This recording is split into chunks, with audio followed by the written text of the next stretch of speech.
다 함께 묵상하심으로 7월 20일 화요 예배 시작하도록 하겠습니다.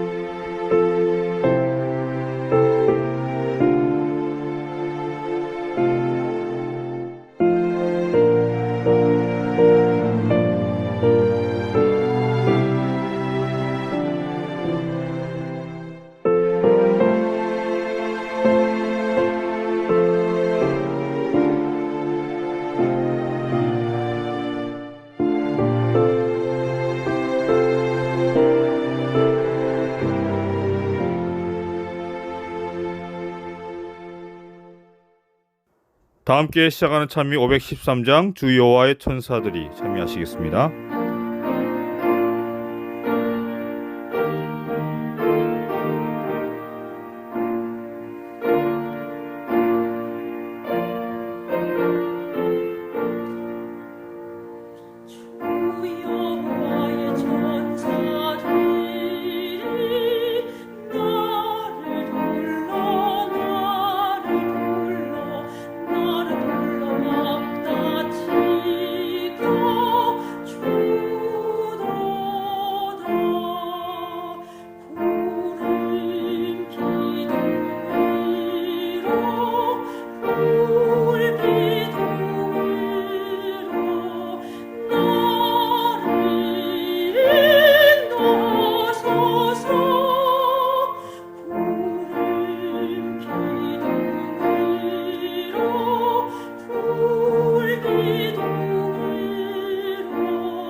이 세상을 살아가는 동안에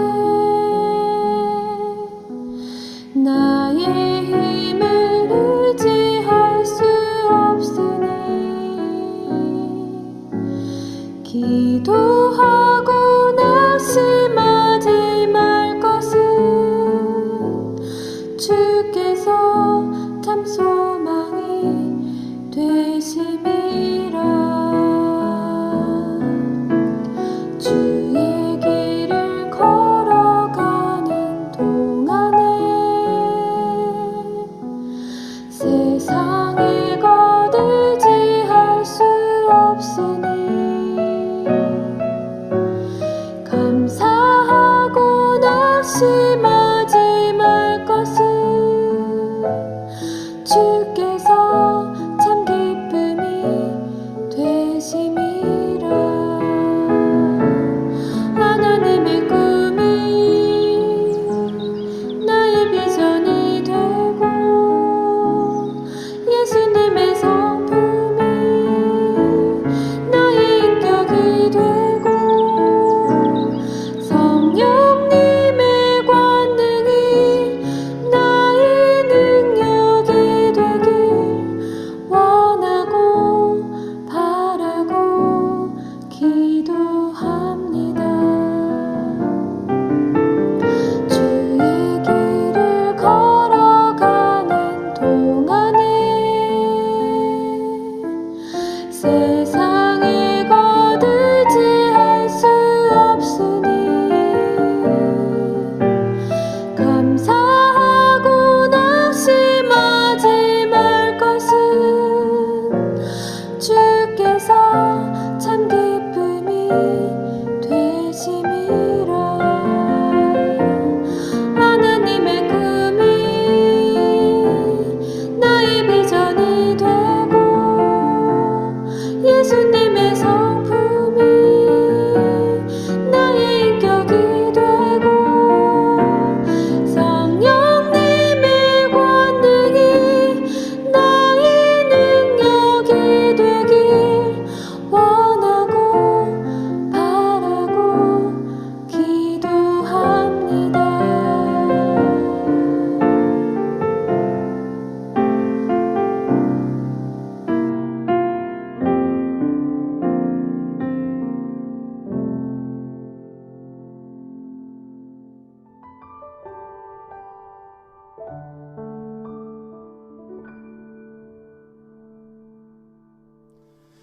여러분, 오늘 우리가 살아가고 있는 이 세상은 과거 한번 종말을 맞은 후 다시 새로 시작하는 세상이라고 합니다.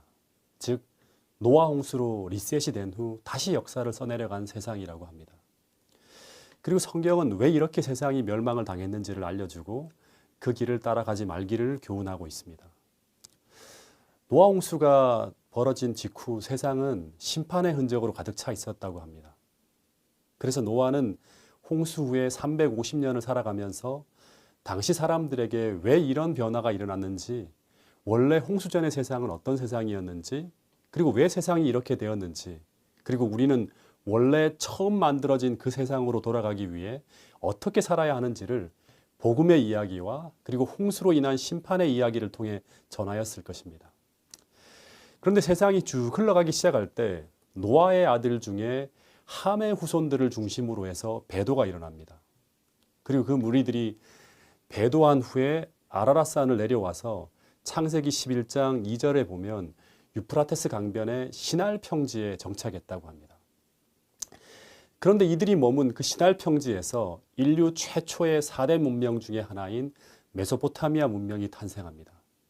그리고 그때 탄생한 도시 중에 하나가 바벨이라고 하는 도시라고 합니다. 그런데 이 바벨이라는 도시를 세운 한 영웅이 성경에 소개되는데 그 이름이 니므롯이라고 합니다. 그런데 이 니므롯은 어떻게 보면 당시 인류 역사상 가장 뛰어난 인물 중에 한 인물로 성경은 소개하고 있습니다. 창세기 10장 8절부터 9절의 말씀을 보면 구스가 또 니므롯을 낳았으니 그는 세상의 첫 용사라. 그가 여호와 앞에서 용감한 사냥꾼이 되었으므로 속담에 이르기를 아문은 여호와 앞에 니므롯같이 용감한 사냥꾼이로다 하더라. 그런 말씀이 있습니다. 여기 보면 이 니므롯은 세상의 첫 번째 용사라고 하는데 이 용사라고 하는 말은 깃보르라고 하는 히브리어를 사용합니다. 그런데 이 단어는 강력한 자라는 뜻인데 어떤 번역에는 그냥 영걸 영으로 번역하기도 합니다.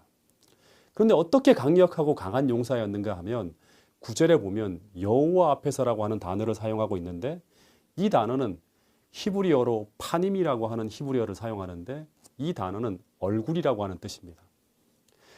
그래서 창세기 10장 9절은 이렇게 해석될 수 있습니다. 이 니므롯은 하나님 앞에서 고개를 숙이지 않고 하나님 앞에 맞서는 노아 홍수 이후 처음 등장한 영웅 같은 인물이었다고 하는 것입니다. 그래서 이 말은 어떤 말인가 하면 당시 노아가 살았던 시대에 그 어느 누구도 하나님이 세상을 창조했고 그리고 인류가 과거 하나님을 떠나 타락했고 그리고 그 죄로 인해서 노아 홍수라는 심판이 몰려왔다고 하는 그 이야기를 어느 누구도 의심하거나 거기에 대해 다른 이야기를 한 사람이 없었습니다. 그런데 이 니므롯은 그 확실한 진리를 의심하기 시작한 최초의 사람이라고 하는 것입니다. 그래서 그는 공공연하게 과연 노아가 이야기한 그 이야기가 사실일까? 정말로 노아 홍수가 하나님의 심판으로 내려진 것일까? 그러면서 하나님이 세상을 창조하셨다고 하는 그 이야기와 노아 홍수가 심판의 결과였다고 하는 그 모든 이야기를 의심하며 그것을 재해석한 새로운 이야기를 세상에 퍼뜨리기 시작한 인물입니다. 즉 세상은 하나님이 창조한 것이 아니고 자연적으로 생겨난 것이다. 그리고 세상에 홍수가 일어나는 것은 원래 인간의 죄악 때문에 벌어진 것이 아니라 자연현상에 불과하다. 그래서 우리는 하나님께 순종하고 의지하여서 그것을 통해서 평안과 안전을 지킬 수 있다는 그런 미식 같은 이야기가 아니라 이제 인간 스스로의 능력과 힘과 지혜로 이 자연재해와 맞서 싸워서 우리의 안전과 평안을 지켜나가야 한다는 주장을 펼치면서 당시 사람들의 생각의 흐름을 획기적으로 전환시킨 영웅이 바로 니므롯이라고 합니다.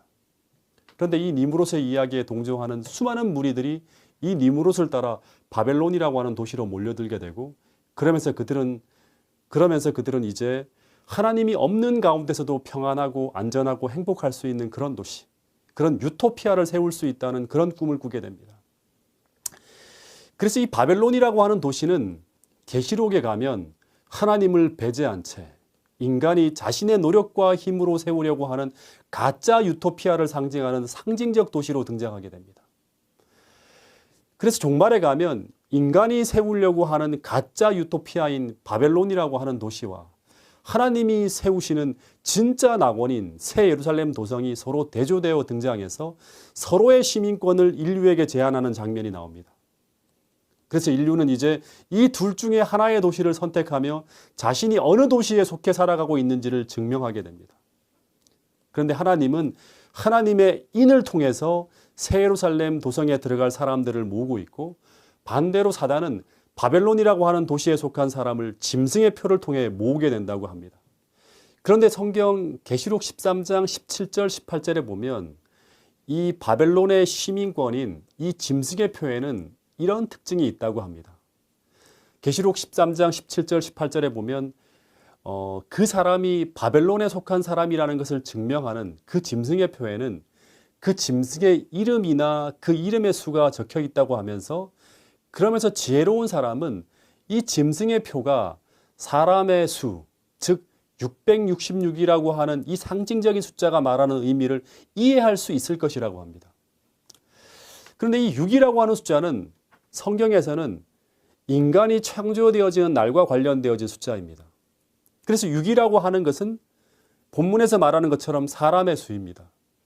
그런데 그 사람의 수가 삼위일체 하나님이 완전하게 세 분으로 존재하는 것처럼 세 번이나 겹쳐서 등장하는 것은 인본주의의 극치, 즉 하나님을 배제하고 인간의 기술과 노력과 능력의 극치가 만들어낸 작품이 바로 이 바벨론이라고 하는 도시이고 그리고 그 바벨론이라는 도시가 처음 탄생할 때 그때 그 도시를 탄생시킨 사람들을 이끌었던 정신이 바로 이 인본주의 정신이라고 할 수 있는 것입니다.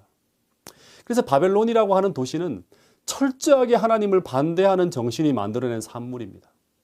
제가 얼마 전에 구입해서 읽고 있는 이 유발 하랄이라고 하는 사람이 쓴 사피엔스라고 하는 책을 읽고 있는데, 이 책은 2015년도에 발간한 세계적인 스터디셀러로 2019년까지 전 세계 1000만 부 이상 팔려나간 베스트셀러 중에서도 엄청난 책이었습니다. 그런데 이 책을 읽어보면 이 책에 어떤 내용이 나오는가 하면, 인간은 하나님의 창조가 아니라 세 번의 혁명을 통해 진화했는데, 그 첫 번째 혁명은 인지혁명, 두 번째 혁명은 농업혁명, 그리고 세 번째 혁명이 500년 전부터 시작된 과학혁명이라고 합니다. 근데 이 과학혁명을 거친 후에 지금 인간은 그 과학의 힘으로 어마어마한 능력을 보유하게 되었다고 합니다. 그런데 그 인간이 보유한 그 능력이 어떤 능력인가 하면, 인간이 보유한 그 기술로 말미암아 지금 현재 인간을 어디까지 나아가게 하고 있는가 하면, 인간이 신이 되는 영역에까지 나아가게 하고 있다고 말하고 있습니다. 즉 인공지능과 유전공학 기술과 나노기술과 뇌기계 인터페이스라고 하는 그 기술이 접목되어지면서 인간은 드디어 인간의 욕망을 기술적으로 디자인해서 인간이 원하는 그런 인간을 인간이 설계해서 만들어내는 영역에까지 나가고 있다고 합니다. 그래서 이런 인간을 이 유발 하라리는 호모 사피엔스, 즉 지혜로운 인간에 대비해서 호모 데우스, 신인간이라고까지 명명하고 있습니다. AI와 뇌기계 인터페이스를 통해서 머지않아 인간은 이제 컴퓨터에다가 자신의 모든 생각과 기억을 전부 다 업로드하고, 그래서 그 뇌기계 인터페이스를 통해서 그 업로드한 생각을 다시 꺼내오고 하면서 인간이 영원한 의식을 가지고 살아갈 수 있는 그런 미래가 다가오고 있다고 이야기하고 있습니다. 그러면서 심지어 이 죽음이라고 하는 것도 이 유발 하라리는 이제 종교적인 문제가 아니라 기술적인 문제, 즉 공학자들의 문제가 되어질 것이라고까지 이야기하고 있습니다. 실제 이 죽음의 문제를 해결하기 위해서 구글이라고 하는 회사는 2013년 9월에 글로벌 제약사 에브비와 함께 캘리코라고 하는 회사를 창설했는데, 이 캘리코는 죽음을 치료하는 방법을 개발 중에 있다고 합니다. 여러분, 그래서 이 학자는 이제 죽음의 문제를 극복하기 위해 이제 더 이상 예수나 부처를 기다릴 필요도 없고, 심지어 죽음의 문제를 해결하기 위해 더 이상 그리스도의 재림 같은 것을 기다릴 필요가 없다고 서문에 소름 끼치는 이야기를 하고 있습니다. 다음의 글은 2015년 6월 6일 조선일보와의 인터뷰에서 그가 한 이야기입니다. 제가 좀 읽어드리면, 나는 우리가 직면한 주요 쟁점이 인간을 신으로 업그레이드 할 것이냐의 문제라고 생각한다. 현재 기술 발전을 감안하면 인간이 자신을 어떤 우월한 종의 존재로 업그레이드하려 들 것은 불가피해 보인다. 우리는 우리 자신을 신처럼 바꾸려고 할 것이다. 비유적인 말이 아니다. 문자 그대로이다.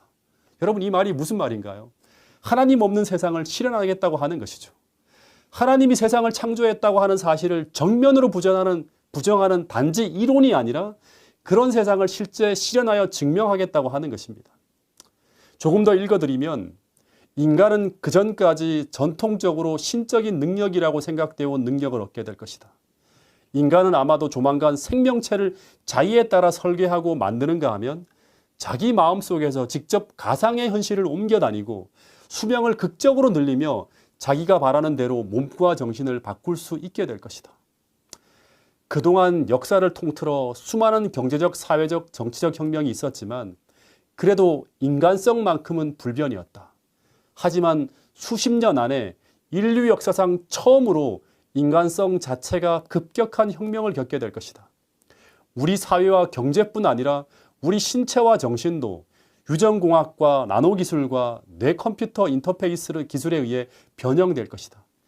이것은 엄청나게 새로운 기회와 더불어서 경악할 만한 새로운 위험을 낳게 될 것이다. 다시 말해서 엄청난 문제와 위험이 닥쳐올 수 있다고 하는 것입니다. 그것에 대해 낙관적인가 비관적인가 하는 것은 부질없다. 우리는 현실주의자가 되어야만 한다. 이게 무슨 말인가요? 이 일이 실제 일어날 것이라는 것을 믿어야 한다고 하는 것입니다. 우리는 이런 일들이 실제로 일어나고 있다는 사실, 그러니까 그것이 공상과학 소설의 차원이 아니라 과학이라는 사실을 직시할 필요가 있다. 이 문제의 심각성에 비하면 지금 정부나 시민, 개개인이 걱정하는 다른 대부분의 문제들은 하찮게 보일 정도다. 여러분, 엄청나게 위험하고 두려운 세상이 우리 앞에 닥쳐오고 있습니다. 여러분, 이 유발 하란이라는 사람은 지금 인간이란 어떤 존재인가를 완전히 새롭게 정의하고 있습니다. 지금까지 우리가 생각하는 인간의 관념과 신의 관념, 종교의 관념, 죽음의 관념을 다 바꿔버릴 수 있는 그런 시대가 도래할 것이라고 하는 이야기를 하고 있습니다. 그런데 이런 사상이 퍼져가고 이런 기술이 세상에 도입되면서 세상은 이제 하나님을 철저히 부인하며 더 이상 하나님을 두려워하지 않는 무서운 세상이 될 것입니다. 왜냐하면 인간은 이제 하나님의 위치까지 나갈 수 있는 그런 기술과 능력을 가지고 있다고 믿기 때문입니다. 그러면 어떤 일이 벌어질 수 있는지는 자명해집니다. 하나님의 형상이 완전히 지워진 인간은 악마처럼 변해버릴 것입니다. 그래서 노아 홍수 당시에 그리고 소돔과 고모라 당시에 멸망 직전에 벌어졌던 일들이 또다시 이 세상에 벌어질 것입니다. 수많은 사이코패스들이 등장하고 처처의 폐역과 광포가 난무하며 범죄로 가득 찬 세상이 도래할 것이라고 하는 것입니다. 그러면 세상은 또다시 이제는 물이 아니라 불로 멸망할 시대가 도래할 것이라고 하는 것이 불을 보듯 자명해집니다. 여러분, 저는 이 글을 읽으면서 창세기 3장에 뱀이 하와를 이렇게 유혹할 때 너는 절대로 죽지 않을 것이며 너는 하나님처럼 될 수 있다고 하는 그 거짓말이 생각났습니다. 여러분, 사단은 동일하게 오늘 우리에게 그런 세상을 실현시켜 줄 것이라고 하는 이런 이야기를 하고 있는 것입니다. 이제 하나님이 필요 없는 세상이 도래할 것이다. 그러면서 철저히 하나님께서 규정해 놓으신 모든 질서를 파괴하며 그 기술과 능력으로 마치 하늘 꼭대기까지 바벨탑을 쌓아 올린 것처럼 인간은 하나님의 영역까지 침범해 들어가는 그런 일을 또다시 시도하려 할 것이라고 하는 것입니다. 여러분, 그런데 창세기 11장을 보면 그 바벨탑이 하늘 꼭대기에 다다르기 전에, 다시 말해서 그 탑이 완공되기 전에 하나님은 인간이 하고 있는 일을 보시려고 내려오셔서 그 탑을 쌓는 것을 중단시키고 사람들을 흩어버리셨다고 하는 이야기가 나옵니다. 다시 말해서 그 성이 하늘 꼭대기에 다다르기 전에 하나님은 그 탑을 쌓는 것을 중단시키려고 이 땅에 오셔서 그 탑이 하늘로 향해 올라가는 것을 막고 무너뜨린 것처럼 주님께서는 이 마지막 때 그 일이 실현되기 전에 분명히 그 일을 중단시키려 이 땅에 분명히 다시 오실 것을 이야기하고 있습니다. 여러분, 인간이라는 존재는 어떤 존재인가?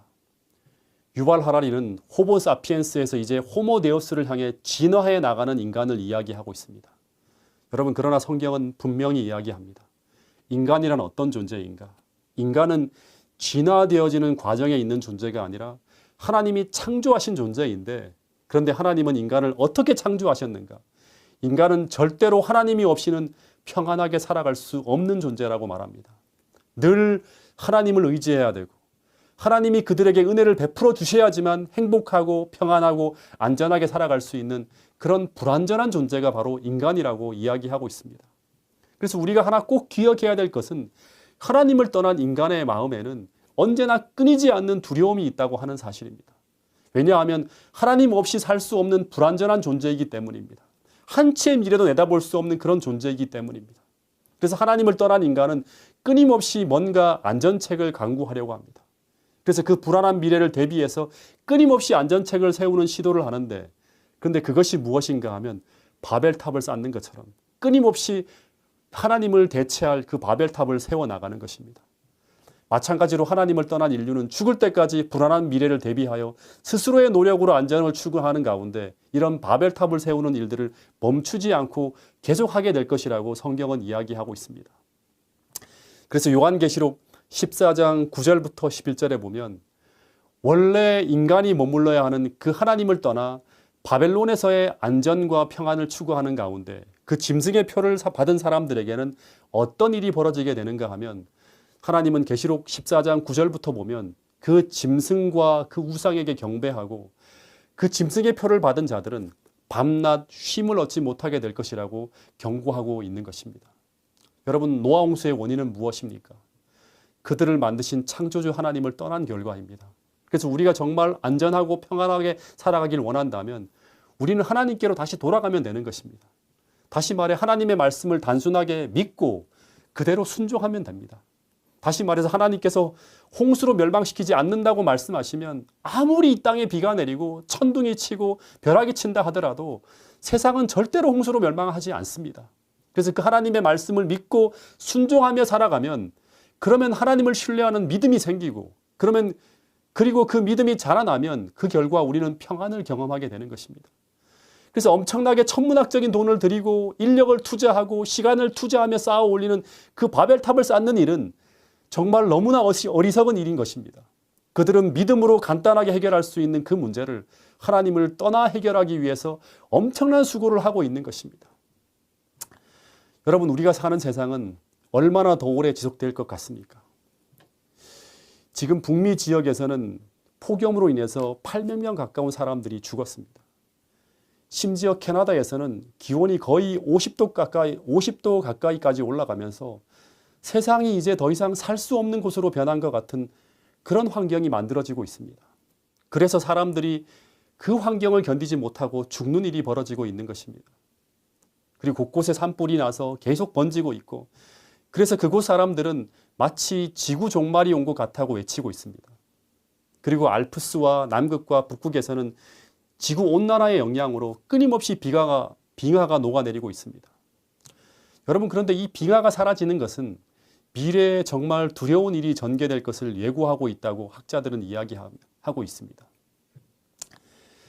미국과 중국 공동 연구진이 중국 북서부 티베트 고원을 1992년도와 2015년도에 방문해서 굴리아 빙하라고 불리는 얼음 덩어리를 50m 길이로 뚫고 파서 샘플 2개를 채취해서 그 얼음청 속에 있는 미생물을 조사했는데, 그런데 놀라운 것은 그 샘플에서 고대 바이러스 33개를 발견하게 됩니다. 그런데 그 중에 28개 종은 지금까지 한 번도 발견된 적이 없는 그런 바이러스였다고 합니다. 그래서 이 빙하가 계속 녹아내리는 것은 우리가 알 수 없는 수만 가지 바이러스들이 퍼져나가게 될 수도 있다고 하는 것을 의미하고 있다고 학자들은 이야기합니다. 그래서 지금 계속 세상에 쏟아져 나오고 있는 기사들은 이 녹아내린 얼음과 파괴된 숲에서 계속 코로나19만이 아니라 코로나29, 코로나39가 나올 수 있다는 것을 경고하고 있습니다. 여러분, 그리고 지금 인도에서 시작되어 확산되어지고 있는 검은색 털곰팡이는 치사율이 50%가 넘는다고 합니다. 그런데 이것이 계속 중동 쪽으로 확산되어지며 퍼져나가고 있다고 계속 기사들이 나오고 있습니다. 여러분, 이것은 무엇을 말하고 있습니까? 여러분, 이 지구는 원래 하나님이 최초로 만들 때 존재했던 그 지구가 아닙니다. 이 지구는 인간의 범죄로 말미암아 삼중의 저주가 내린 그런 상태로 흘러가고 있는 그런 지구입니다. 뿐만 아니라 세 번째 저주인 노아 홍수로 말미암아 천계층이 붕괴되어져 있고, 그래서 아주 불안정한 상태로 지금 6,000년을 끌어오며 이제 마지막 종말을 향해 치달아가고 있다고 성경은 이야기하고 있습니다. 여러분, 그래서 이제 세상이 거의 다 왔다고 하는 사실을 우리는 믿어야 합니다.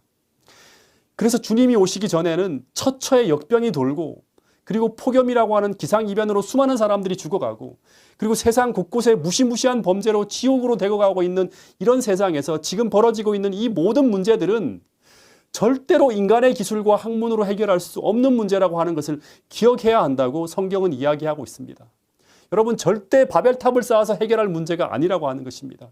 주님께서 오셔야 해결될 수 있는 문제들로 가득 찬 세상이 지금 오늘 우리가 살아가고 있는 이 세상이라고 하는 것입니다. 여러분, 그래서 이런 문제들을 볼 때 우리는 머리를 들고 우리의 구원자이신 주님을 바라봐야 합니다. 그리고 이 모든 문제들이 곳곳에 번져가고 있는 것은 이제 예수님께서 오실 날이 가까이 다가오고 있다고 하는 증거라고 성경은 분명히 이야기하고 있습니다. 여러분, 그런데 창세기 11장에 보면 바벨론의 주민들은 그 하나님의 말씀을 불신하며 바벨탑을 세우면서 이제 그 어떤 재난과 위험이 닥쳐온다 하더라도 그것을 대비할 수 있는 방법이 성 안에 있다고 말하면서 온 세상 사람들을 기반하며 사람들을 모으고 있었습니다. 마찬가지로 다니엘서 5장에서도 바벨론이 멸망하기 바로 전날까지 이제 예수님을 표상하는 고레스가 성 밖을 포위하고 이제 바벨론 도성을 무너뜨리기 위해서 그 바벨론의 생명줄인 유프라테스 강물을 말리고 있는데도 그들은 그 바벨론의 과학과 기술로 이루어진 그 이중 성벽과 해자와 청동문을 가리키면서 이 도성은 무너지지 않는다고 외치면서 인간의 기술과 능력을 믿으라고 외치고 있습니다. 그러면서 또 하나 그들은 그 성 안에서 그 멸망의 두려움을 잊기 위해 사람들에게 주연을 베풀고 있었다고 성경은 이야기하고 있습니다. 그런데 바벨론에서 제공하는 이 포도주는 역사의 마지막에 또 한 번 등장하게 될 것을 예고하고 있습니다. 그런데 계시록 14장 8절에 보면 바벨론이 주는 그 포도주를 마시면 안 된다고 성경은 이야기하고 있습니다. 왜냐하면 그것을 마시면 우리는 실제 닥쳐오는 그 위험을 직시하지 못할 수가 있기 때문입니다. 그래서 오늘 우리는 바벨론의 독주를 평안하지 않은 때 평안하다, 안전하다고 하는 진리를 호도하는 거짓된 기별이라고 생각을 합니다. 여러분, 그래서 하나님은 경고하고 있는 것입니다. 이제 마지막이 다가오고 있는 이때, 오늘 이 세상을 창조하신 창조주 하나님께서 주시는 그 진리의 생수를 날마다 받아 마시고 깨어 기도하며 정신을 차리고 그분의 오심을 준비하라고 하시는 것입니다. 여러분, 말씀을 줄이면서 베드로후서 3장에서 베드로는 마지막으로 오늘을 살아가는 우리에게 이런 기별을 전하고 있습니다. 베드로후서 3장 10절부터의 말씀을 보면 그러나 주의 날이 도둑같이 오리니 그날에는 하늘이 큰 소리로 떠나가고 물질이 뜨거운 불에 풀어지고 땅과 그 중에 있는 모든 일이 드러나게 될 것이라고 합니다. 그런데 그것을 아는 너희는 11절 이제 어떠한 사람이 되어야 마땅하냐? 거룩한 행실과 경건함으로 하나님의 날이 임하기를 바라보고 간절히 사모하라. 그날에 하늘이 불에 타서 풀어지고 물질이 뜨거운 불에 녹아지려니와 우리는 그의 약속대로 의가 있는 곳인 새하늘과 새 땅을 바라보도다.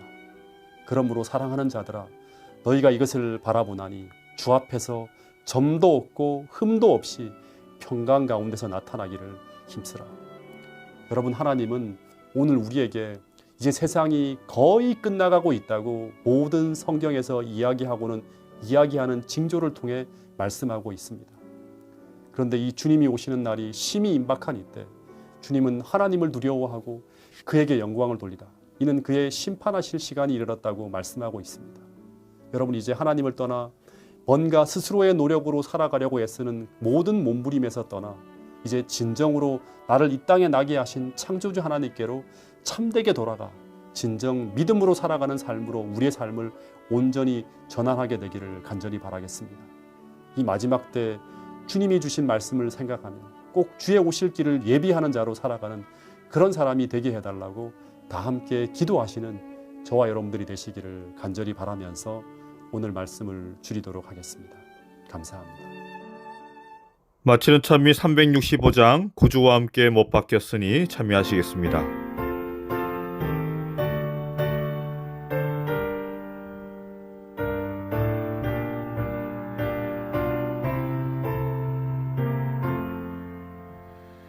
구주와 함께 못 박혔으니 구주와 함께 또 영생 얻네. 영광의 기약이 이르도록 언제나 주만 바라봅니다. 언제나 날 사랑하시는 주, 언제나 새 생명 주시겠네. 영광의 기약이 이르도록 언제나 주만 바라봅니다. 마음속에 시험을 받을 때와 무거운 근심이 있을 때에 주께서 나와 늘 함께하며 언제나 나를 도와주시네. 언제나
사랑의 주님, 주님을 기다리는 백성 삼아 주심에 감사드립니다. 우리의 마음, 생각, 관심이 지금 현재 어디에 있는지 돌아보게 하시고 오직 주님만 바라보며 기다리는 심령의 사람 되게 하옵소서. 이 마지막 때에 우리의 사명을 생각나게 하시고 오직 주님만 원하고 바라고 기도할 수 있도록 인도하여 주시옵기를 사랑이 많으신 예수님의 이름으로 간절히 기도드리옵나이다. 아멘.